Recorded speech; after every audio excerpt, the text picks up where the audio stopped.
Honorable Prime Minister. Honorable Prime Minister. Honorable Prime Minister.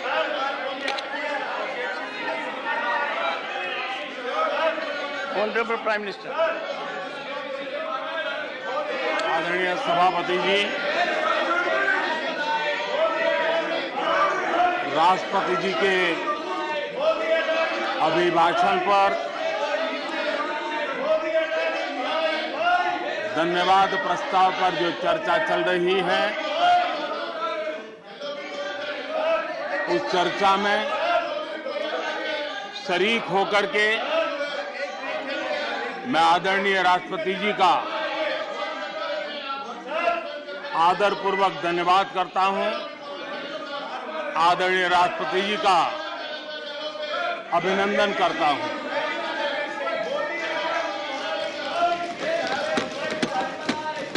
आदरणीय राष्ट्रपति जी दोनों सदनों को संबोधित करते हुए उन्होंने विकसित भारत का एक खाका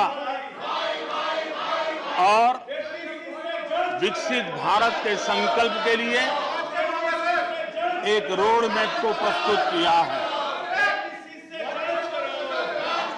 देश के लिए उनका ये जो कंट्रीब्यूशन है, जो मार्गदर्शन है, उसके लिए Nothing will go on record. Nothing will go on record.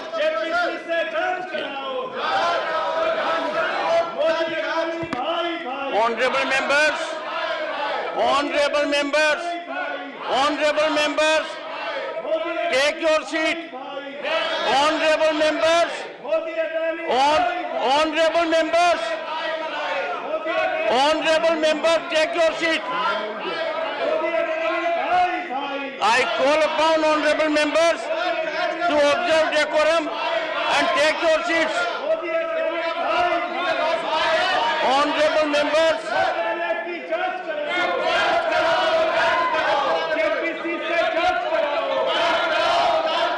honorable members, take your seats. I will be called upon to name you. I will be called upon to name you. Take your seats. Take your seats. Honorable Prime Minister.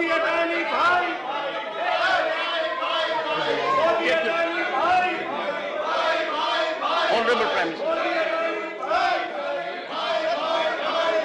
Nothing will go on record except the Honorable Prime Minister's address. आदरणीय सभापति जी, मैं उन सभी सदस्यों का भी आभार व्यक्त करता हूं जिन्होंने इस चर्चा में भाग लिया, अपनी कल्पना के अनुसार चर्चा को विस्तार देने का प्रयास भी किया और इसलिए मैं सदन में हिस्सा लेने और चर्चा में हिस्सा लेने वाले सभी आदरणीय सदस्यों का धन्यवाद करता हूं। आदरणीय सभापति जी, ये सदन राज्यों का सदन है। बीते दशकों में अनेक बुद्धिजीवियों ने इस सदन से देश को दिशा दी है, देश का मार्गदर्शन किया है। इस सदन में अनेक साथी ऐसे हैं जो अपने व्यक्तिगत जीवन में भी बहुत कुछ सिद्धियां प्राप्त की हुई हैं, अपने व्यक्तिगत जीवन में बहुत बड़े काम भी किए हुए हैं और इसलिए इस सदन में जो भी बात होती है उस बात को देश बहुत गंभीरता से सुनता है और देश उसे बहुत गंभीरता से लेता है। लेकिन आदरणीय सभापति जी, ये भी दुर्भाग्यपूर्ण है, इतने महत्वपूर्ण सदन में कुछ लोगों का व्यवहार, कुछ लोगों की वाणी न सिर्फ सदन को लेकिन देश को निराश करने वाली रही।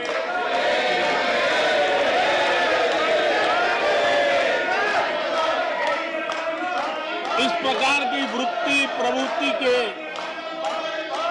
माननीय सदस्यों को मैं यही कहूंगा, कीचड़ उसके पास था,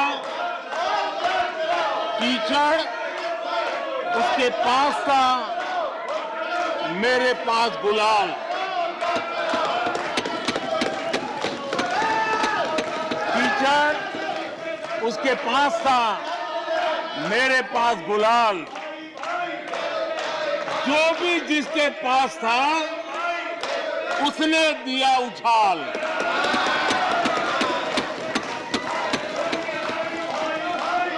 और अच्छा ही है, जितना कीचड़ उछालोगे कमल उतना ही ज्यादा खिलेगा।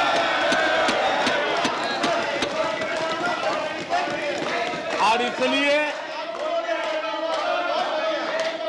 कमल खिलाने में आपका प्रत्यक्ष परोक्ष जो भी योगदान है, इसके लिए मैं उनका भी आभार व्यक्त करता हूं।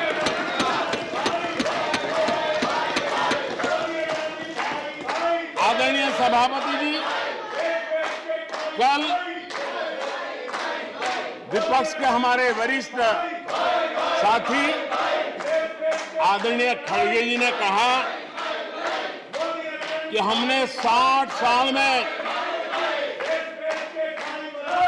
मजबूत बुनियाद बना रहे थे, ऐसा कल आपने कहा।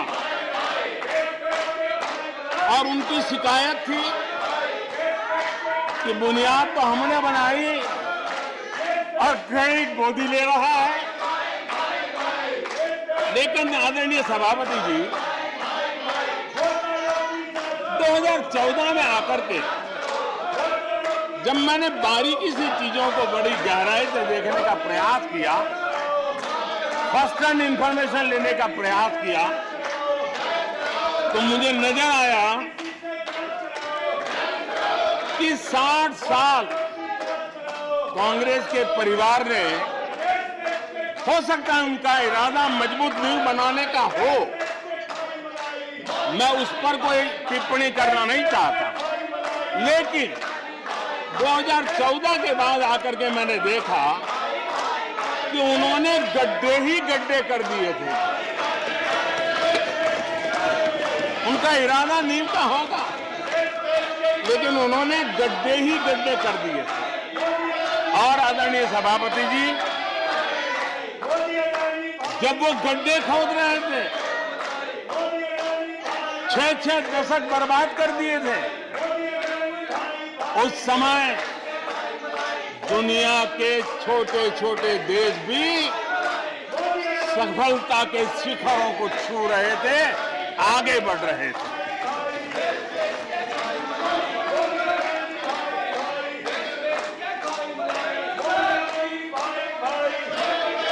आदरणीय सभापति जी, उनका तो वो साल इतना अच्छा माहौल था कि पंचायत से लेकर के पार्लियामेंट तक उन्हीं की दुनिया चलती थी। इतना देश भी अनेक आशा अपेक्षाओं के साथ आंख बंद करके उनका समर्थन करता था। लेकिन उन्होंने इस प्रकार की कार्यशैली विकसित की, इस प्रकार का कल्चर विकसित किया कि जिसके कारण वे एक भी चुनौती का परमानेंट सॉल्यूशन करने का न कभी सोचा, न कभी उनको सूझा, न कभी उन्होंने प्रयास किया।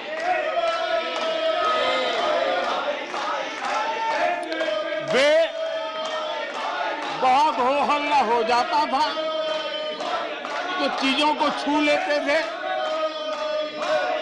टोकनिज्म कर लेते थे और फिर आगे चले जाते थे। समस्याओं का समाधान करना ये उनका दायित्व था। देश की जनता समस्याओं से जूझ रही थी। देश की जनता देख रही थी कि समस्या का समाधान कितना बड़ा लाभ कर सकता है, लेकिन उनकी प्रायोरिटीज अलग थी, उनके इरादे अलग थे और उसके कारण किसी भी बात का परमानेंट सॉल्यूशन का प्रयास नहीं किया। आदरणीय सभापति जी, हमारी सरकार की पहचान जो बनी है वो हमारे पुरुषार्थ के कारण बनी है। एक के बाद उठाए गए कदमों के कारण बनी हुई और आज हम परमानेंट सॉल्यूशन की दिशा में आगे बढ़ते रहे हैं। हम एक एक विषय को छू करके भागने वाले लोग नहीं, लेकिन देश की मूलभूत आवश्यकताओं को परमानेंट सॉल्यूशन पर बल देते हुए हम आगे बढ़ रहे हैं। आदरणीय सभापति जी, अगर मैं पानी का ही उदाहरण लूं तो वो जमाना था कि किसी गांव में एक हैंडपंप लगा दिया तो हफ्ते भर उसका उत्सव मनाया जाता था और उस टोकनिज्म से पानी का काम किया करके गाड़ी चलाई जाती थी। कल यहां गुजरात का जिक्र कर रहे थे, आप हैरान होंगे, सबसे ज्यादा सीटों से जीतने का उनका जो गौरव था, वैसे एक मुख्यमंत्री एक शहर में पानी की टंकी का उद्घाटन करने गए थे और वो फ्रंट पेज पर हेडलाइन न्यूज था। यानी समस्याओं का टोकनिज्म क्या होता है, कैसे टाला जाता है, ये कल्चर देश ने देखा है।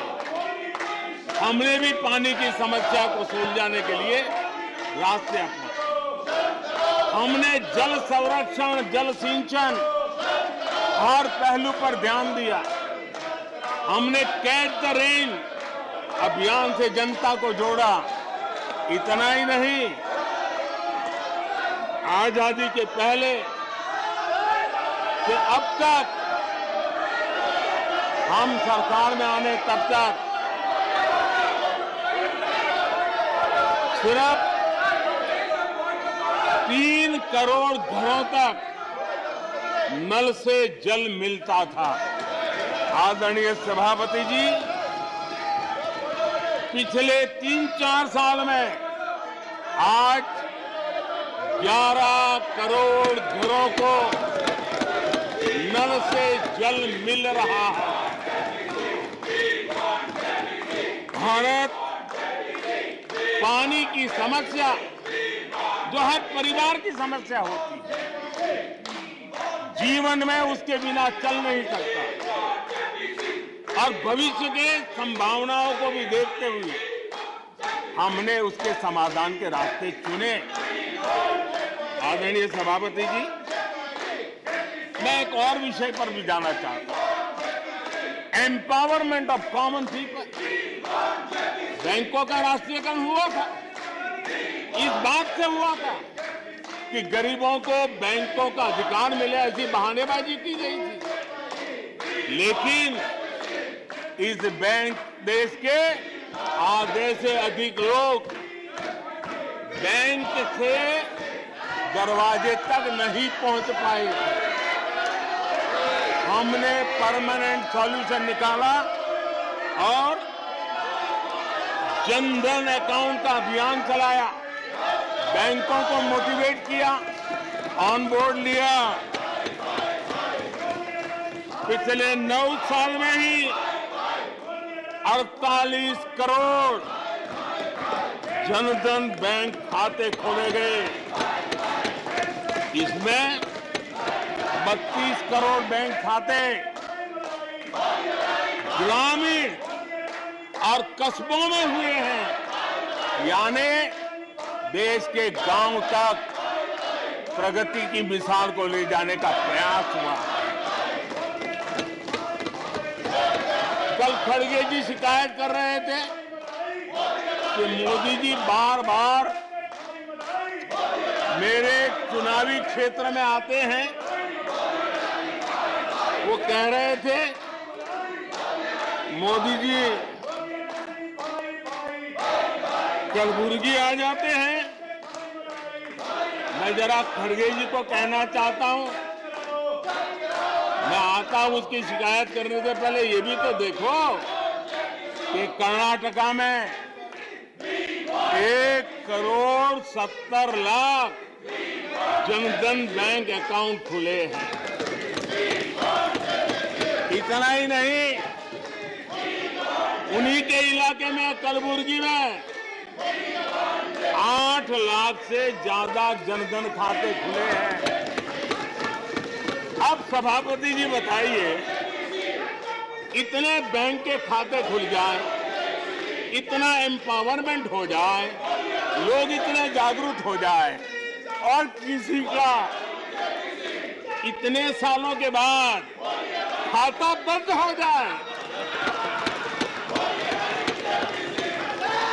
तो उनकी पीड़ा मैं समझ सकता हूं। और बार बार उनका दर्द झलकता है और मैं तो हैरान हूं। कभी कभी यहां तक कह देते हैं कि एक दलित को हरा दिया। अरे भाई, उसी इलाके की जनता जनार्दन है, उसने दूसरे दलित को जीता दिया। अब आपको जनता नकार दे रही है, आपको हटा रही है, आपका खाता बंद कर रही है और आप रोना यहां रो रहे हो। आदरणीय सभापति जी,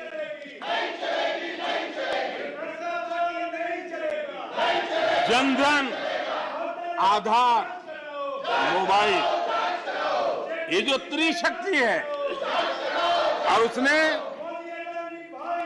सीधा डायरेक्ट बेनिफिट ट्रांसफर, उस योजना के तहत पिछले कुछ वर्षों में 27 लाख करोड़ रुपया इस देश के नागरिकों के बैंक खातों में ट्रांसफर किया, हितधारकों के खातों में ट्रांसफर किया है। और मुझे खुशी है कि डायरेक्ट बेनिफिट ट्रांसफर, ये टेक्नोलॉजी का उपयोग करने के कारण इस देश के 2 लाख करोड़ रुपए से ज्यादा पैसे जो किसी इकोसिस्टम के गलत हाथों में जाता था, वो बच गया है। देश की बहुत बड़ी सेवा की है। और मैं जानता हूं, जिस इकोसिस्टम के सागरिकों को, चेले चपाटों को जो 2 लाख करोड़ की ऐसी फायदे मिलते रहते थे, उनका चिल्लाना भी बहुत स्वाभाविक है।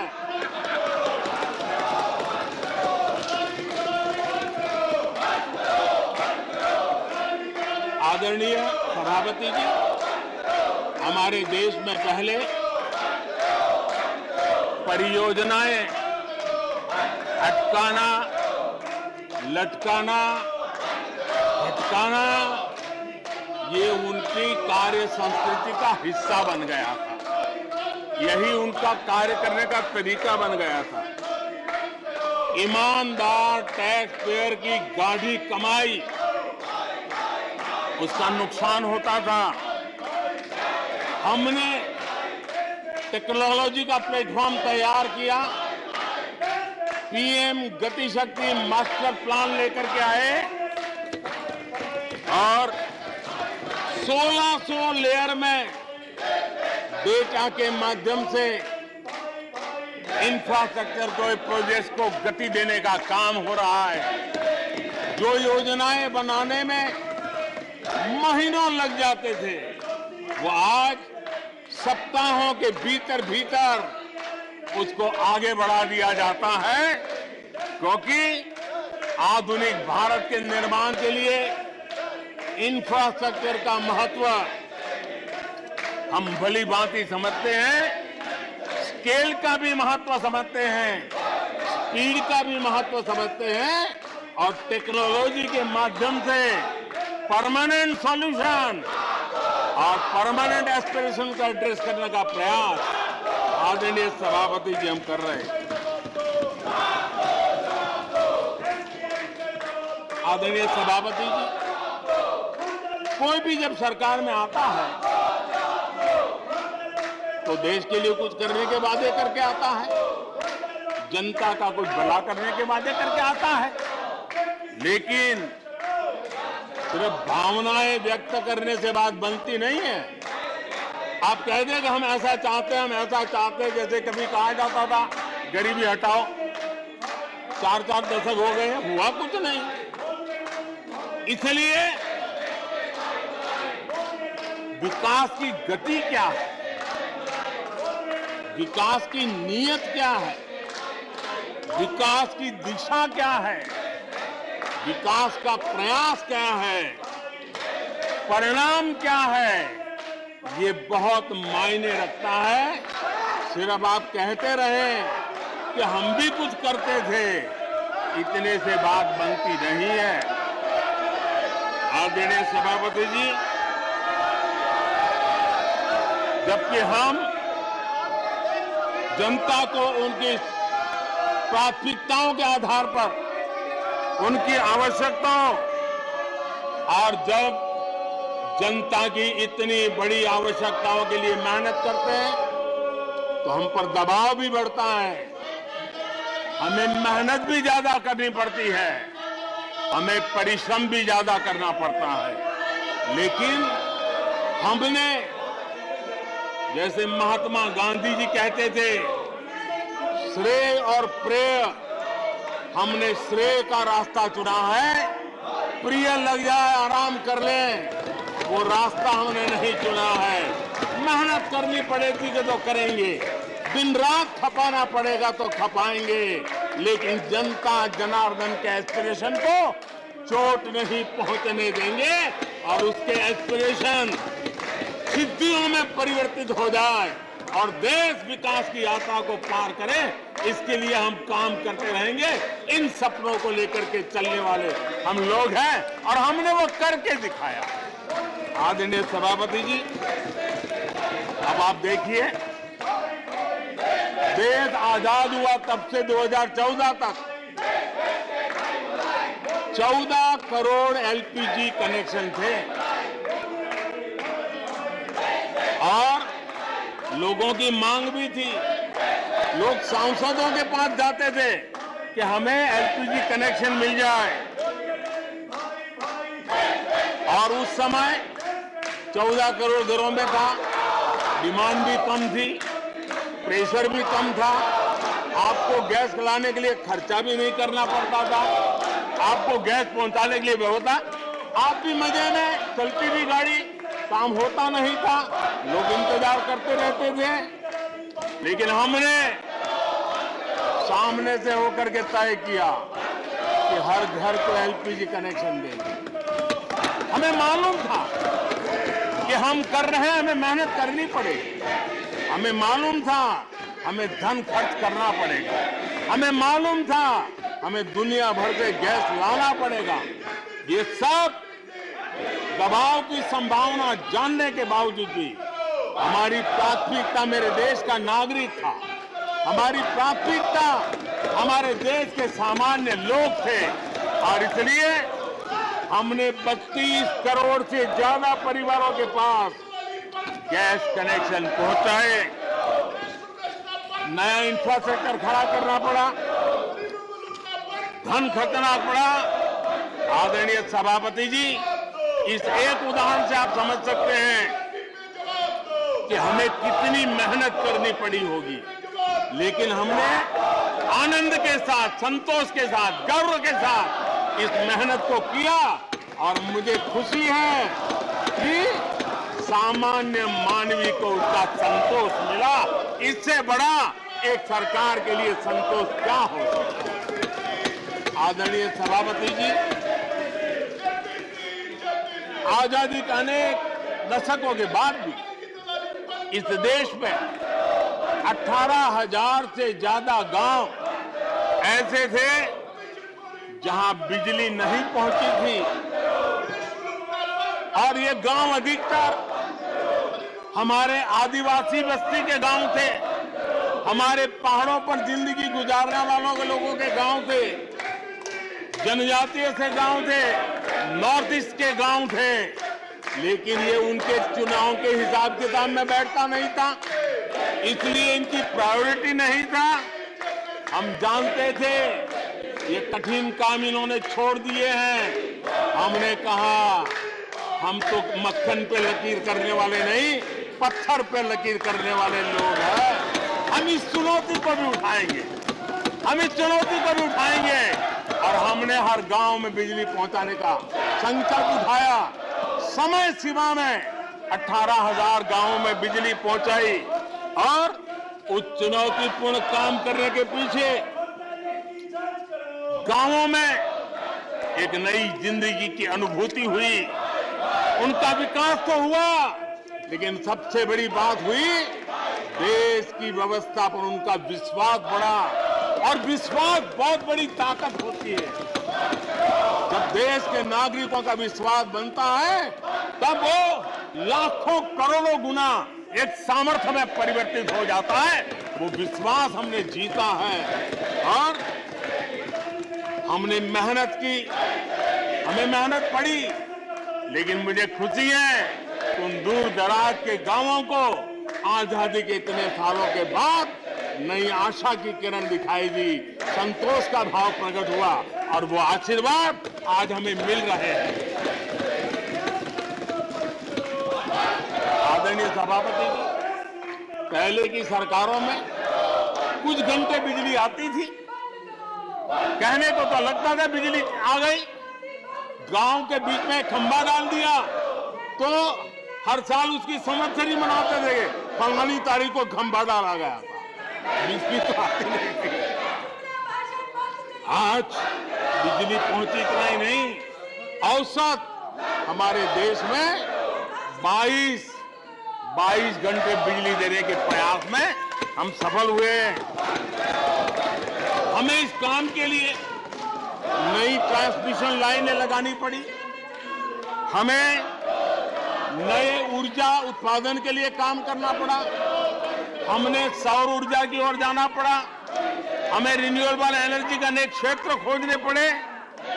हमने लोगों को उनके भाग्य पर नहीं छोड़ दिया, राजनीतिक फायदे घाटे की बात नहीं सोची, हमने देश का आने वाली कल उज्जवल बनाने का रास्ता चुना।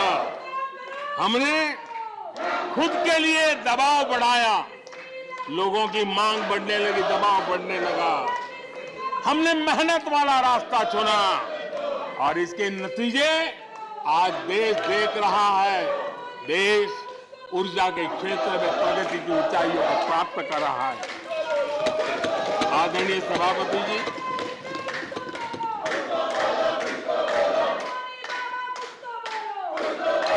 हमने आजादी के अमृत काल में एक बहुत बड़ा हिम्मत भरा कदम उठाया। मैं जानता हूं यह आसान नहीं है, हमें बहुत मेहनत करनी पड़ेगी, और वो रास्ता हमने चुना है सैचुरेशन का। हर योजना के जो लाभार्थी हैं 100% लाभ कैसे पहुंचे, 100% लाभार्थियों को लाभ पहुंचे, बिना रोक टोक के लाभ पहुंचे, और मैं कहता हूं, अगर सच्चा पंथ निरपेक्षता है तो यही है, सच्चा सेक्युलरिज्म है तो यही है। और सरकार उस राह पर बड़ी ईमानदारी के साथ चल पड़ी है। अमृत काल में हमने सैचुरेशन का संकल्प लिया है। 100% लाभार्थियों तक पहुंचने का भाजपा एनडीए सरकार का ये संकल्प है। आदरणीय सभापति जी, ये 100% वाली बात, ये सैचुरेशन वाली बात देश की अनेक समस्याओं का समाधान तो है ही। उस नागरिक की समस्याओं का समाधान इतना ही नहीं है, देश की समस्याओं का समाधान है। एक ऐसी नई कार्य संस्कृति को लेकर के हम आ रहे हैं जो देश में मेरा तेरा अपना पराया उन सारे भेदों को मिटाने वाला रास्ता है। सैचुरेशन वाला हम लेकर के आए। सैचुरेशन तक पहुंचने का मतलब होता है भेदभाव की सारी गुंजाइशें खत्म करना। जब डिस्क्रिमिनेशन रहता है तब करप्शन को भी संभावना मिलती है। कोई कहेगा मुझे जल्दी दो, तो कहता है इतना दोगे तो दूंगा, लेकिन 100% जाना है तो उसको विश्वास होता है, भले इस महीने मुझे नहीं पहुंचा, 3 महीने के बाद पहुंचेगा, लेकिन पहुंचेगा, विश्वास बढ़ता है।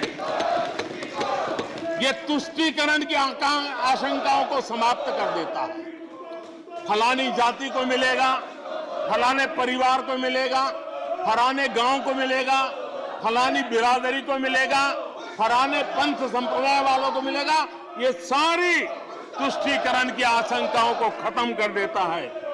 स्वार्थ के आधार पर लाभ पहुंचाने की प्रवृत्ति को पूरी तरह खत्म कर देता है और समाज के आखिरी व्यक्ति को, जो आखिरी पंक्ति में खड़ा हुआ व्यक्ति है, और महात्मा गांधी जिसकी हमेशा वकालत करते थे, उसके अधिकारों की रक्षा इसके अंदर समाहित होती है और हम उसको सुनिश्चित करते हैं।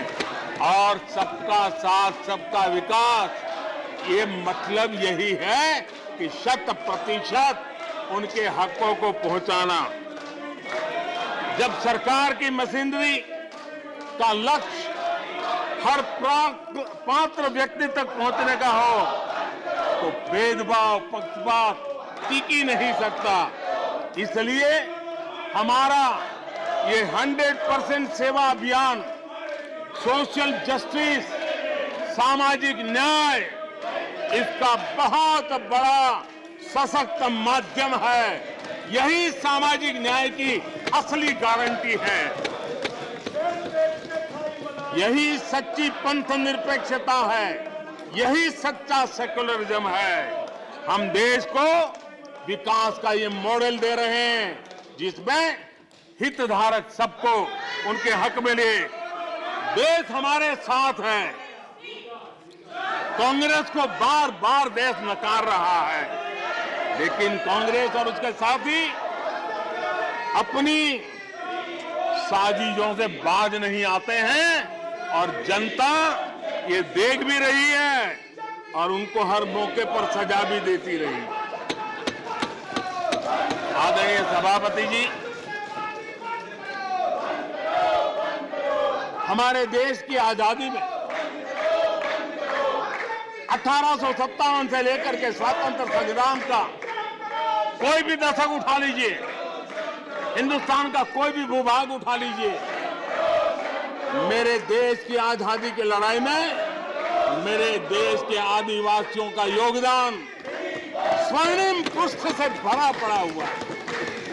गर्व होता है देश को कि मेरे आदिवासी भाइयों ने आजादी के महात्म्य को समझा था, लेकिन दशकों तक मेरे आदिवासी भाई विकास से वंचित रहे और विश्वास का सेतु तो कभी बन ही नहीं पाया। आशंकाओं से भरी हुई व्यवस्था बनी और उन नौजवानों के मन में बार बार सरकारों के लिए सवाल उठते चले गए, लेकिन उन्होंने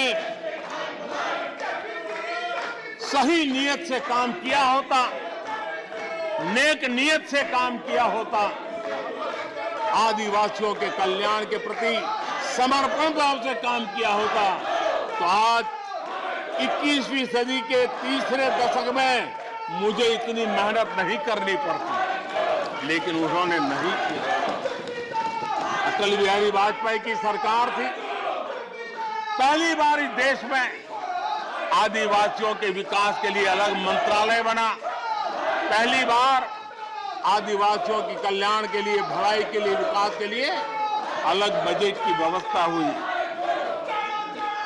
आदरणीय सभापति जी, हमने 110 जिलों को आकांक्षी जिलों के रूप में आइडेंटिफाई किया, जो विकास में पीछे रह गए, सामाजिक न्याय जैसे महत्व का है, एवं भौगोलिक रूप से भी जो पीछे रह गए हैं उनको न्याय दिलाना उतना ही आवश्यक होता है। और इसलिए हमने 110 आकांक्षी जिले और 110 में आधे से अधिक वो इलाके हैं जहां बहुल जनसंख्या जनजातीय हैं, मेरे आदिवासी भाई बहन रहते हैं। 3 करोड़ से ज्यादा आदिवासी भाइयों को इसका सीधा लाभ मिला है, उनके जीवन में बदलाव आया है। इन क्षेत्रों में शिक्षा, स्वास्थ्य, इंफ्रास्ट्रक्चर, इसमें अभूतपूर्व सुधार हुआ है, क्योंकि हमने 110 जिलों पर विशेष फोकस किया है, उनका रेगुलर मॉनिटरिंग कर रहे हैं। यहां पर हमारे कुछ माननीय सदस्यों ने ट्राइबल सब प्लान की बात का जिक्र किया था। मैं ऐसे साथियों का अनुरोध करता हूं कि जरा समय निकाल करके किसी पढ़े लिखे व्यक्ति की मदद लेकर के बैठिए, जो बजट को अध्ययन कर सकता है, थोड़ा समझा सकता है, और आप देखेंगे तो पता चलेगा कि बजट में शेड्यूल्ड ट्राइब कंपोनेंट फंड्स, इसके तहत 2014 के पहले की तुलना में 5 गुना अधिक वृद्धि हुई है।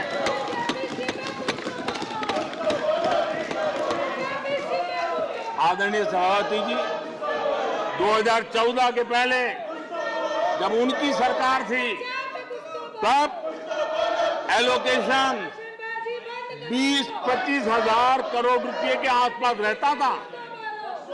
बहुत पुरानी बात नहीं है, सिर्फ 20-25 हजार करोड़ रुपए। आज यहां आकर के गीत गा रहे हैं। हमने आकर के इस वर्ष 1,20,000 करोड़ का प्रावधान किया। हमने बीते 9 वर्षों में हमारे आदिवासी, हमारे जनजातीय भाई बहनों के उज्जवल भविष्य के लिए और बच्चों के उज्जवल भविष्य के लिए 500 नए एकलव्य मॉडल स्कूल स्वीकृत किए हैं, और ये 4 गुना ज्यादा बढ़ोतरी है। इतना ही नहीं, स्कूलों में टीचर, स्टाफ, इस बार हमने 38,000 नए लोगों के रिक्रूटमेंट का, हमने भर्ती का इस बजट में प्रावधान किया। आदिवासियों के कल्याण के लिए समर्पित हमारी सरकार ने, मैं जरा आपको फॉरेस्ट राइट एक्ट की बात की तरफ ले जाना चाहता हूं। आदरणीय सभापति जी, देश आजाद होने से लेकर हमारे आने से पहले, 2014 के पहले, आदिवासी परिवारों को 14 लाख जमीन के पट्टे दिए गए।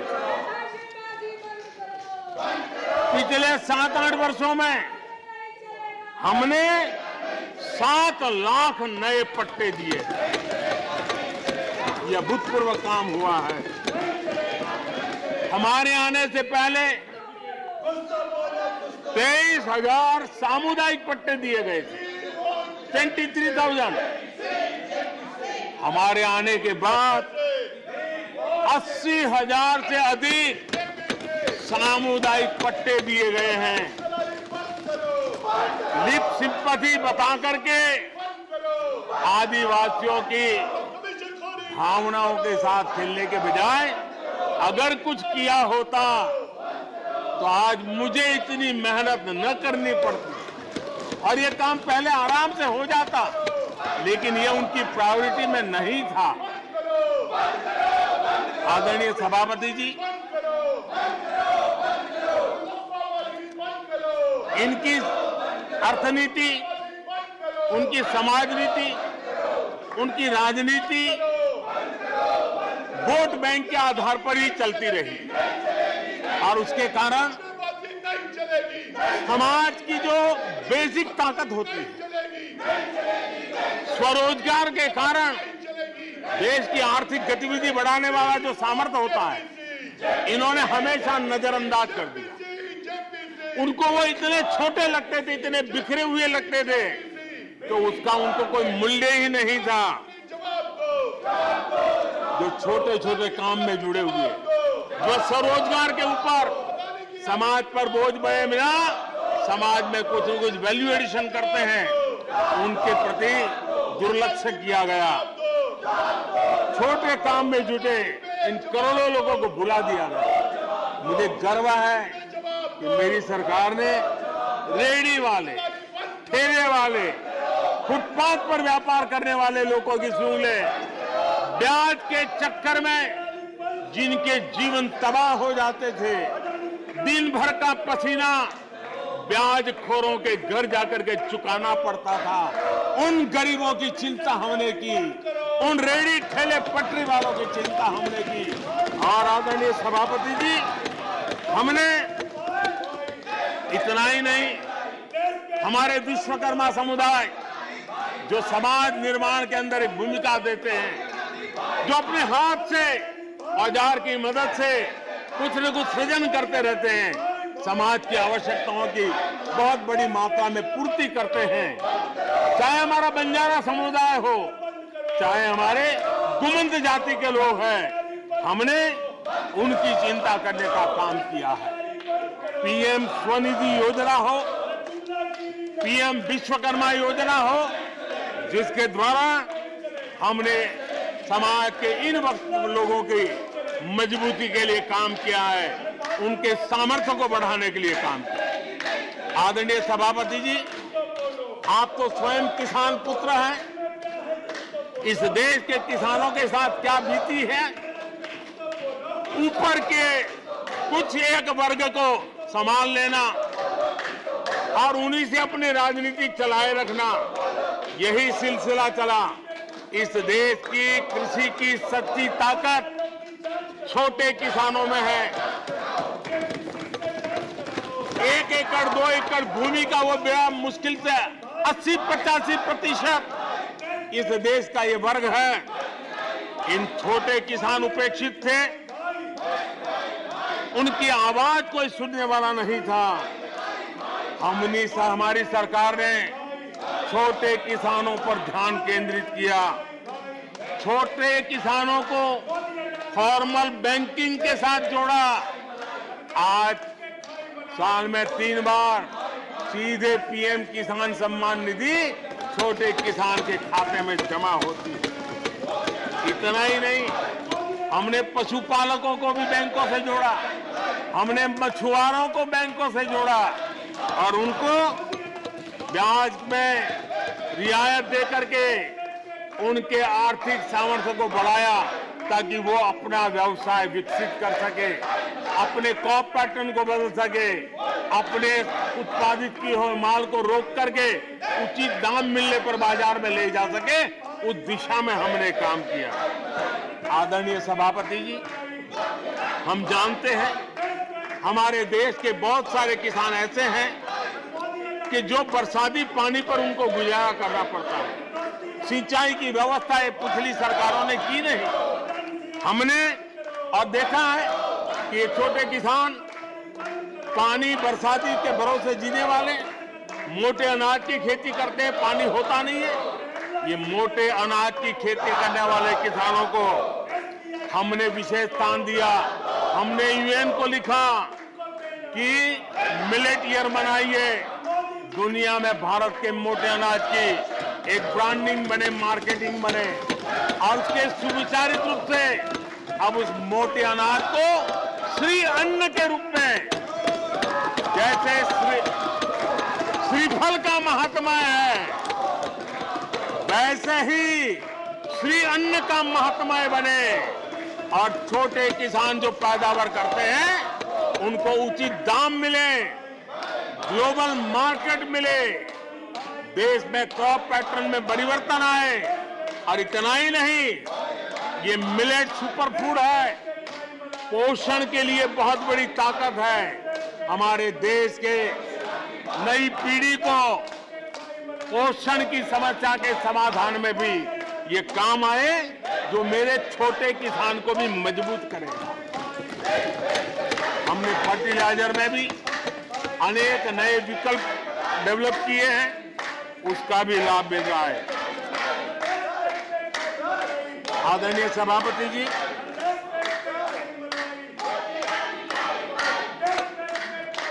हमें बड़े कन्विक्शन के साथ मैं मानता हूं कि जब निर्णय प्रक्रिया में माताओं बहनों की भागीदारी बढ़ती है तो परिणाम अच्छे मिलते हैं, जल्दी मिलते हैं और निर्धारित लक्ष्य को प्राप्त करने वाले होते हैं। और इसलिए माता बहनों की भागीदारी बढ़े, वे निर्णय प्रक्रिया में हमारे साथ जुड़े, उस दिशा में महिला सशक्तिकरण को लेकर के, महिलाओं के नेतृत्व के विकास के लिए हमारी सरकार ने प्राथमिकता दी है। सदन में हमारे एक माननीय सदस्य ने कहा कि महिलाओं को टॉयलेट देने से क्या महिलाओं का विकास हो जाएगा?